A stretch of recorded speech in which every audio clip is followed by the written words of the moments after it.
What if the death of one forgotten child could expose an entire global system of injustice? What if the silence of a single hospital room could shake presidents, corporations, and generations of fear? This is not fiction. This is the real story of a girl named Awa, a doctor named Adama, and a president named Traore, who dared to say no.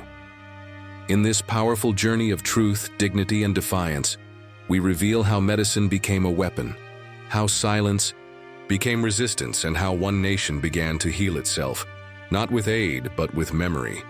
If you care about justice, sovereignty, and the future of African voices, this is a story you cannot ignore. Watch till the end. What you'll feel might just change what you believe. Some stories begin with heroes, others with villains. But this one starts with silence. The kind of silence that only exists in places where hope has quietly died. In a stifling hospital room in Ouagadougou, where the air smelled of dried blood and disinfectant, a small girl named Awa lay on a stretcher, barely breathing. She was only 7, dark-skinned, wide-eyed, and invisible to a system that only sees what it values. And to them, she was worth nothing. Her mother, Syra, knelt by her side, pleading, begging, whispering prayers that melted into sobs. Her daughter's chest rose and fell like a bird trying to breathe through a cage. The doctors passed by twice. They saw her, but she wasn't on their list. She had no political connection, no European last name, no reason for them to pause. What she needed was simple: salbutamol, a medicine that sat just across the hallway, but it was reserved for someone else, someone important. Awa died on stretcher number 8. Her eyes stayed open, gazing upward as if searching for a crack in the ceiling, a way out of the world that ignored her. No alarms sounded, no reports were filed. Just another black girl lost to a quiet kind of violence. The hospital had an internal report. It said, severe respiratory failure. No mention of delays, no mention of negligence, just cold, clinical detachment. Outside, life moved on. Politicians shook hands. Aid organizations posted success stories, and Awa's name vanished before it ever had a chance to be known. But someone did remember. Her aunt, Adama, stood in that same room 20 minutes later. She didn't cry. She didn't scream. She just stared at the small, lifeless body beneath the white sheet. And in that silence, something inside her shifted. Grief turned to rage, and rage, eventually, into resistance. What happened in that hospital wasn't just a tragedy. It was a revelation. Awa was not the first. She wouldn't be the last. But this time, someone decided not to look away. And it would shake the foundations of power far beyond that little hospital room. In the days that followed Awa's funeral, Adama didn't return to work at the hospital. Nor did she show up at her medical research lab, where she once led projects with international teams. Instead, she disappeared from the world that failed, her niece. But this was not retreat, it was recoil, a quiet pulling back like the moment before a bow is released. Adama had always known that something was broken in the system, but it wasn't until that moment, standing over Awa's tiny body, that she saw how deep the damage ran. It wasn't just bureaucracy or inefficiency. It was something deliberate, something brutal, cloaked in the language of procedure. She began asking questions, discreetly at first, then with more force. A contact inside the Ministry of Health slipped her a document that turned her blood cold. It was a confidential communication from a European pharmaceutical giant. The message was simple but chilling. If Bokhina Fasho attempted to manufacture its own generic medicine, the company would withdraw its investments in healthcare infrastructure. It was blackmail, printed on official letterhead. That single letter opened the floodgates. Adama began collecting evidence. A pattern emerged. Foreign companies dictating medical supply chains, international NGOs placing foreign advisors in every corner of the health sector, and local elites growing rich off the import contracts. Every overpriced shipment of medicine meant money for someone, and every delay in delivery meant death for someone else. Adama had always believed in science. But now, she saw that the science she trusted had been hijacked. White lab coats didn't just represent healing anymore. They represented control. The old colonial whips had evolved into exclusive patents. The voices of local doctors were drowned out by foreign consultants. In this quiet war, Awa had been a casualty, but Adama refused to let her death fade into the statistics. She started drafting a report, not for publication, not for acclaim, but as a weapon. It would go straight to the top, and at the very bottom of the final page, she wrote one sentence in bold. "This is not a lack of knowledge, it is a lack of sovereignty." The report reached the presidential palace through quiet channels. It didn't scream for attention, but one sentence caught the eye of President Ibrahy Trari and refused to let go. "This is not a lack of knowledge, it is a lack of sovereignty." He read it again and again. In those words, he saw not just Awa's death, but the slow suffocation of a continent. Traoré was no ordinary politician. At 35, he had come to power not through backroom deals, but through defiance, marching with soldiers and speaking truths others were too afraid to say. He wasn't interested in charity handouts or superficial reforms. He wanted transformation, and Adama's report gave him a target. He called an emergency meeting, not with foreign advisors or international consultants, but with local scientists, midwives, herbalists, and engineers. The question was simple. What would it take to make our own medicine right here from our soil, with our minds? The room buzzed with doubt, but also with possibility. What emerged from that meeting was a radical plan, the creation of a national pharmaceutical science park, a place where Burkinabe researchers could produce essential medicines free from foreign patents and political pressure, a place that would be owned by the people. They chose a site with powerful symbolism, an ancient healing ground once burned, down during colonial rule. All that remained was a solitary tree and the memory of what had been lost. Now, it would be reborn, not just as a facility, but as a statement. We can heal ourselves. Traoré knew this would spark backlash. Multinational companies wouldn't sit by quietly. Even some local elites would resist. But he also knew that waiting meant more dead children, more broken families, more dependence. "Let them come," he said to his closest advisor. "Let them show the world who they really are. We will show them who we are." The foundation hadn't even dried when the attacks began. Not with bombs or bullets, but with headlines, hashtags, and twisted truths. International outlets published op-eds claiming Burkina Faso was playing with fire.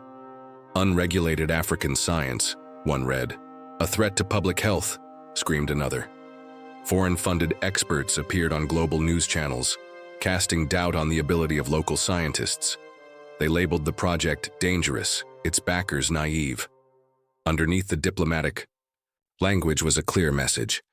Africa should know its place. The smear campaign wasn't limited to foreign media. Inside Burkina Faso, whispers turned into warnings. Politicians who had lost power when Traoré rose resurfaced in press conferences, claiming concern for safety. On social media, fake accounts spread fear that the new medicines were unsafe, that they weren't tested, that children could die. It worked. In one village, a 10-year-old boy with asthma, just like Awa, began to struggle. His mother, paralyzed by the fear planted in her mind, refused to accept the locally made medicine. She waited for the imported version. It arrived too late. The boy died in his sleep. His death broke something in Adama. She had remained in the background, quietly working, building. But now she stepped forward and spoke, not with tears, but with fire.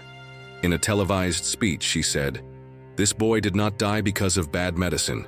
He died because of bad belief, because we have been taught to fear ourselves, to doubt our own hands." The words cut deep. Across the country, radios buzzed with debate. People asked each other hard questions in markets and churches and classrooms. Why do we trust imported failure over local effort? Why do we bow to expertise that ignores our reality? The seeds of rebellion had been planted, not just against pharmaceutical giants, but against a mentality. The enemies of change were watching. and they realized propaganda would no longer be enough. If they couldn't scare the people into submission, they would need something harsher. Adama disappeared. No press release, no public message. One morning, she simply walked away from the capital, away from the labs and headlines toward a place almost forgotten, her grandmother's village. It was there, among the cracked earth and whispering trees, that she sought answers not from textbooks but from silence. The villagers welcomed her not as a doctor, but as a daughter returning home. In the center of the village stood an old healer named Mamadi, blind, sharp-tongued, and revered. When Adama introduced herself, he didn't ask what degrees she held. He said simply, "You're not sick. You're deaf." At first, she didn't understand. But in the days that followed, she began to listen. Not to lectures, but to wind, water, and women's stories passed down in circles around firelight. They healed children with roots. They treated wounds with songs. They remembered a science that had been silenced. And slowly, Adama began to hear something else. Awa's voice, not in pain, but in purpose. The grief that once drowned her became a tide lifting her toward something greater. She realized this fight was never just about medicine. It was about memory, about reclaiming the knowledge buried beneath shame. Word spread that Adama was alive and living among her people. Women brought herbs to clinic doors. Midwives laid offerings at the gates of the science park. Children drew roots and trees instead of pills. The people didn't protest with signs. They protested with drums, dances, and declarations of identity. This wasn't rebellion. It was remembrance, and it was powerful. Because once a people remember who they are, they stop asking permission to heal. As if summoned by this rising energy, crowds of women gathered at the technopole, not to tear it down, but to protect it, to sing over its walls, to remind the world, Africa doesn't need saving. It needs space to remember itself. And in that remembering, it would rise, not in anger, but in power. When Adama returned, she didn't come back with speeches. She came back with silence and action. There was no announcement, no headline. Just a woman in a lab coat standing once more in the halls of the technopole, her steps steady and her purpose clear. She didn't talk about what she had seen in the village. She didn't need to. It was in her eyes. She walked past microscopes and machines, greeted young scientists now infused with a deeper mission. Together, they prepared the first batch of medicine. No foreign logos, no overseas contracts. Just native roots, local knowledge, and science fused with spirit. Bottles were filled, labels printed in native languages, Moray, Diula, Fulfulde. Names the people could read, could trust, could own. There was no ribbon-cutting ceremony, no parade. The first shipment left quietly in the back of a government truck. It rolled toward forgotten clinics and health posts, the kinds of places where children once waited to die. This time, they would wait to heal. The impact came like a rising tide. Nurses reported shorter queues. Mothers saw their babies sleep through the night without coughing. Fevers broke, wounds closed.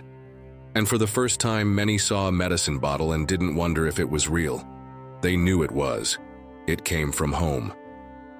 Elders gathered in evening circles and wept. Not because they were sad, but because something sacred had been returned. The right to heal, the right to trust, and the right to choose a future not dictated by fear but by freedom. International eyes kept watching, confused by the absence of collapse. The chaos they predicted never arrived. Instead, something harder. To defeat took root: dignity. When a reporter asked President Traoré why there was no grand unveiling, he simply replied, "Because healing doesn't need applause, it needs to work." And it did. Quietly, completely. The girl who couldn't breathe had become the spark for a movement that gave breath back to a nation. In classrooms, her name was written on chalkboards. In clinics, her story was whispered like a blessing. And in the hearts of millions, Awa lived. Not as a victim, but as the beginning of everything that came after. Awa never got to speak, but her silence spoke louder than any protest. And through the hands of a grieving aunt and the courage of a president, That silence became a revolution. In a world that teaches us to bow, this story teaches us to stand. In a system that tells us to wait, this story reminds us to act. And in a time when truth is often buried under power, this story dares to dig it up and hold it to the light. So if you feel anger, good. If you feel hope, even better. But most of all, if you feel the urge to remember, to speak up, to build something real, then carry this story with you. Because healing isn't charity, it's sovereignty. And sovereignty starts with remembering the name of a little girl who couldn't breathe. Her name was Awa.